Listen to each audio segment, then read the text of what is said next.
বাংলাদেশের সংখ্যালঘুদের নিয়ে যা বললেন প্রিয়াঙ্কা গান্ধী।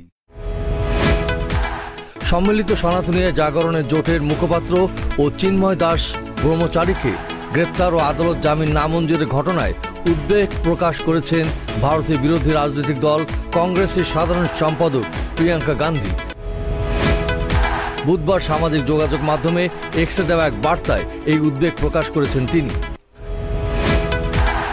ইসকনে পুরোহিত চিন্ময় কৃষ্ণ দাসকে রাষ্ট্রদ্রোহের মামলায় গ্রেপ্তারের ঘটনাকে ক্রমবর্ধমান ভীতিকর পরিবেশের একটি উদ্বেগজনক উদাহরণ হিসেবে উল্লেখ করেছেন কংগ্রেসের এই নেত্রী।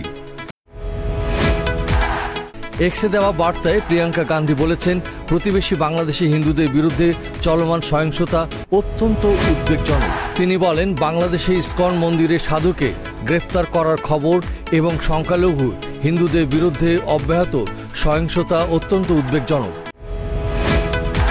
আমি কেন্দ্রীয় সরকারকে এ বিষয়ে হস্তক্ষেপ এবং বাংলাদেশের সংখ্যালঘুদের নিরাপত্তা নিশ্চিত করার বিষয়টি বাংলাদেশ সরকারের কাছে জোরালোভাবে উত্থাপন করার জন্য আহ্বান জানাই।